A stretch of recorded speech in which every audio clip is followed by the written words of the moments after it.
de la revista Journal y del Mystery del mes de enero de 1975 nos cuenta una alucinante historia de un oficial piloto de la Fuerza Aérea Americana llamado Mel Noel. Después de haber callado por muchos años, dado que fue obligado al silencio por sus superiores, Noel se ha decidido finalmente a contar sus personales experiencias. Mel Noel no ha buscado ni desea publicidad y no ha recibido ninguna ganancia material por sus manifestaciones. Noel es conocido en su ambiente como una persona honesta y digna de estima. Asegura que el contenido de su informe responde plenamente a la verdad y afirma estar decidido a hablar por exigencias de romper, de una vez por todas, la barrera del silencio que la autoridad guarda celosamente en torno al tema UFO. He aquí el informe. Sucede en 1953 y en los primeros meses de 1954. Ninguno de nosotros había tomado parte directa en la guerra de Corea porque todavía frecuentábamos la escuela de vuelo. Habíamos sido asignados a una escuadrilla aérea situada en una región occidental de Estados Unidos. Poco tiempo después, 3 de nosotros fuimos elegidos y se nos dijo que debíamos participar en una misión. Se nos afirmó que estaba en juego la seguridad del Estado. Nunca supimos por qué la elección había caído sobre nosotros. Se nos había dicho que la misión tenía que ver con los UFO. Se nos hizo también saber que todo aquello que nos ocurriera en el curso de la misión era estrictamente secreto y que no podíamos hablar ni con los amigos ni con los familiares, ni siquiera con los otros oficiales, ni tampoco entre nosotros mismos. Nos dijeron, haced vuestro informe y después olvidad cualquier recuerdo de la mente, haceros la idea de que nada ha sucedido. Por muchas horas seguidas se nos mostró films tomados por aviones militares. Se nos enseñó centenares de fotografías de UFOs. Muchos de estos documentos provenían de los archivos gubernativos y otros habían sido confiscados a civiles. Recibimos instrucciones para específicas maniobras de vuelo y se nos aseguró que todas las armas de nuestro jet F-86A habían sido sustituidas por aparatos fotográficos y cinematográficos y por películas infrarrojas. Cuando fuimos instruidos suficientemente sobre la misión, nos pusieron a las órdenes de un coronel que no hacía parte de nuestra escuadrilla. Había venido directamente desde Washington. Durante todo el tiempo él fue nuestro inmediato superior y enseguida se hizo un buen amigo y confidente. Cuando estábamos en misión tenía un comportamiento militar. No hablaba nunca de argumentos personales, sociales o de actualidad. Pensaba solo en el silencio. Antes del inicio de la misión, nosotros estábamos convencidos de que no sucedería nada especial y aunque sabíamos que nuestro trabajo tenía que ver con los UFOs, no pensábamos encontrarnos con ninguno, y mucho menos escucharlos. Los primeros vuelos los hicimos para orientarnos con las más diversas situaciones climáticas. Volamos en estrecha formación cerca de 38,000 pies de altura sobre la región de Rocky Mountains de Idaho, en Utah y también más al norte.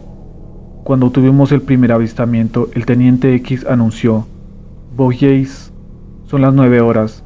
Nuestra misma altura. La palabra Bogies hace parte de una particular terminología de Air Force. Significa objeto volante desconocido, cualquier cosa que no es nuestra y que la vemos junto a nosotros. De eso éramos todos conscientes. Eran 16 objetos en perfecta formación en B. Volaban cerca de nosotros a la misma velocidad. Era de 680 nudos. A esta velocidad era posible distinguirlo relativamente bien. Notábamos que estaban rodeados de un aura, como si fuese una iluminación tenue parecida al neón. Mi impresión estaba bastante confuso. No sabía lo que estaba pasando. Nunca antes había visto ningún objeto semejante. No hablamos después de volar juntos un rato. Nos acercamos, pero obedeciendo la orden de mantener una cierta distancia. Sabíamos bien qué les había sucedido a los aviones que se habían acercado mucho, y no teníamos ningún deseo de acabar como ellos. Los objetos rompieron la formación y se hicieron 4 grupos de 4 objetos cada uno. Después de un minuto rompieron también esta formación y nos enseñaron maniobras que son absolutamente imposibles para nuestros aviones. Se paraban de repente a velocidades no inferiores a 3,000 millas, y así como se apagaba una luz. Después arrancaban de la misma forma. Cuando se paraban podíamos distinguir bien los contornos. Tenían un diámetro de 150 a 180 pies y una altura en su centro de 20 a 30 pies. Cuando aceleraban, el color del aura cambiaba como el espectro. No sentíamos ningún ruido. Todas las maniobras duraron 8 minutos y después los UFOs desaparecieron en la misma forma que habían aparecido. Nada más aterrizar se nos volvió a recordar el mantener silencio y sobre cuánto habíamos visto. Hicimos nuestro informe. Nunca supimos si las cámaras fotográficas a bordo de nuestros aviones habían tomado fotos, dado que las películas fueron recogidas apenas habíamos aterrizado. Tampoco supimos dónde habían sido llevadas. Volamos durante algún tiempo sin tener ningún avistamiento. Luego vimos los UFOs por segunda vez y eran 5, y también esta vez fue el Teniente X el que los vio primero. Todo se desarrolló como la primera vez, pero estaban allí y se movían oscilando de arriba a abajo. Las leyes físicas que habíamos estudiado en la escuela nada tenían que ver con sus maniobras. En el tercer avistamiento se nos ordenó cambiar la frecuencia de nuestros aparatos de radio. Esta orden se nos transmitió en código, en una forma que nosotros llamamos código alfabético al revés. Tardé 20 a 25 segundos para encontrar la frecuencia. Cuando finalmente la encontré, oí una voz que hablaba y no era la mía ni ninguna otra de las 3 de la escuadrilla. Esta voz respondería algunas preguntas. Debo precisar que ni yo ni los otros 3 pilotos hicimos ninguna pregunta, y aún así la calidad de la transmisión era tan perfecta como si utilizáramos las radios de la base. La comunicación era clarísima, la pronunciación y la utilización de las vocales excelente, solo que las palabras eran pronunciadas muy lentamente. Más tarde el coronel dijo que había sido él a preguntar. Dijo: no he formulado preguntas con la voz, las he pensado simplemente y ellos no han respondido a todas las preguntas, solo a un par de ellas. Dijo también que la primera pregunta fue: ¿creéis en Dios? Había preguntado esto porque si se trataba de criaturas inteligentes creyentes en Dios, se podía presumir que no tenían intenciones hostiles. La respuesta la habíamos escuchado todos. Vosotros debéis aprender y aceptar que hay más de 150 billones de universos. La otra pregunta había sido la siguiente: ¿de dónde venís? La respuesta había sido esta: nuestras escuadrillas están compuestas por individuos provenientes de los planetas que vosotros llamáis Venus, Júpiter, Mercurio, Marte, Saturno. El resultado de esta aventura fue que cuando aterrizamos no nos teníamos en pie, estábamos literalmente destruidos, no nos encontrábamos preparados para lo que había sucedido, deseábamos solo no seguir formando parte de la misión y marcharnos, y así lo dijimos claramente. Se nos facilitaron tranquilizantes y seguido el coronel nos dijo: no habléis a ninguno de esta comunicación, decid solo que hemos visto los UFOs, pero no hablad del tema de la radio. El siguiente día fuimos relevados de la misión especial y nos llevaron al servicio regular, pero era un problema el vivir después de haber pasado aquella experiencia. Yo he hablado con veteranos de guerra. He visto las consecuencias psicológicas del combate cuerpo a cuerpo. Es la misma cosa, se juzga a la humanidad, se juzga el propio modo de pensar, el mundo, etc. Y se pregunta a uno cómo se puede conciliar esta experiencia con mi vida, con mi habitual forma de vida. Pero esta es tan solo la primera parte de la historia. 2 meses después el coronel me telefoneó y me dijo: venga a mi casa, quisiera hablarle. Fui contento porque esperaba que un coloquio con él me ayudaría. Cuando llegué vi a los otros 2 pilotos. Habían llegado ya. El coronel estaba nervioso, caminaba de arriba para abajo, y al final nos dice: yo deseo hablar con alguien, debo decir lo que sucede. Lo escuchaba conteniendo la respiración. Yo debo tomar una decisión, continuó, pero tengo la necesidad de hablar con alguno que me pueda entender.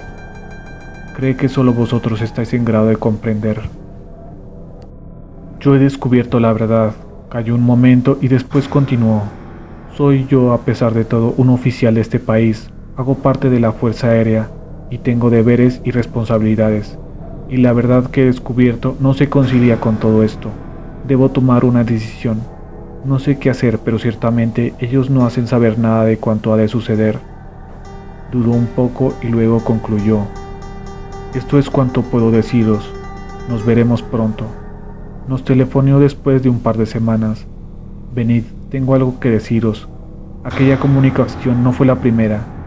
Es la primera que junto a mí había alguno más. Después nos contó alguna cosa de su experiencia y no creo que nos haya dicho ni una décima parte de cuanto sabía, pero aún así para nosotros era mucho. Nos dijo también que los discos no pueden volar de un planeta a otro. Las naves madres sirven para el transporte interplanetario de estos discos. Ellos provienen de diversos planetas, incluso fuera de nuestro sistema solar. Durante un vuelo hacia Luke, base aérea de Phoenix, Arizona, había hablado por primera vez con los pilotos de estas naves. Ellos le habían informado que habían organizado un encuentro a bordo de un UFO a 18 kilómetros de Phoenix. El coronel había entrado en un disco de 150 pies de diámetro que se encontraba en un rincón solitario del campo, apoyándose sobre 3 soportes.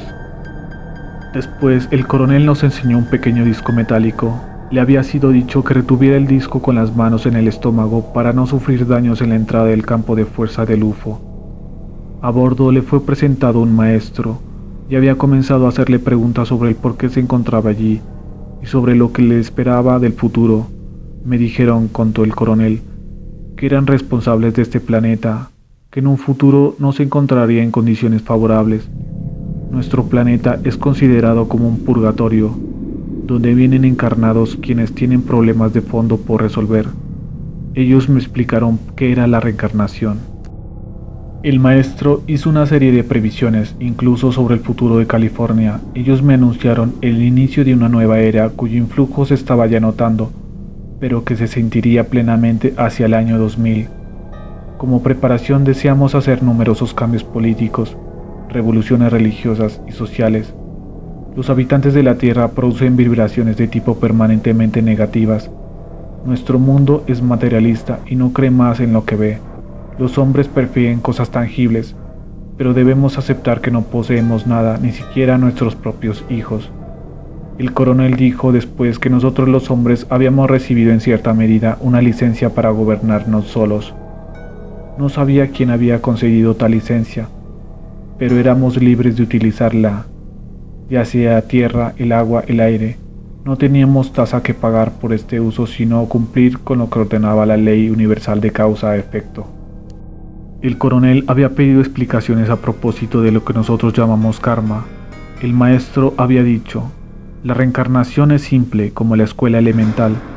Se va por primera vez y se aprende lo que es necesario. Al final de año se afronta el examen y se es admitido en la clase siguiente, que abre mayores posibilidades de enseñanza. Segundo, se suspende y se debe repetir clase. Tercero, se está en el curso todo el año y se retira justo al examen. En este caso se debe estar por centenares de años, quizá miles, fuera de la escuela antes de coger el nivel de conciencia que consiste en afrontar la prueba. El maestro había dicho también, los niños son vuestra única esperanza. A los 4 años los habéis ya influenciado con vuestros perjuicios, desconfianza, odio, egoísmo, hasta el punto de encontrarse ya en el camino equivocado. Nosotros comenzamos ya a educar a los niños a los 3 meses de edad. A los 15 años ya son campeones de la telepatía. Esto es, concluyó el coronel, ahora sabéis todo. Podéis hacer lo que queráis, aceptarlo o no aceptarlo. En 1957 nos separaron y no retorné. 2 años después recibí un telegrama del coronel. Estaba en el aeropuerto de White Plains y me daba su número de teléfono. Lo llamé y él me invitó a encontrarlo, porque tenían cosas importantes que decirme. Cuando llegué salió a mi encuentro muy contento. He decidido irme con ellos, exclamó. Yo le dije, coronel, han pasado 2 años. Me debe poner al corriente. ¿Qué quiere decirme?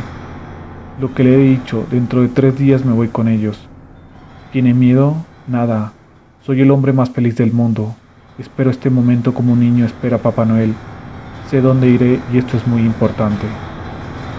Desde entonces le llamé por teléfono cada día. Si estaba en vuelo, me llamaba él a su regreso. El día 27 lo busqué en el aeropuerto y se me informó que estaba en misión sobre el Atlántico. Dejé dicho que me llamase, pero no lo hizo. Entonces volví a telefonear y me dijeron que su avión no había regresado. Esperé un par de horas y volví a llamar. Lo estamos buscando, se ha perdido. A la mañana siguiente volví a llamar. Ninguna señal de él ni de su aparato. Renunciamos a buscarlo.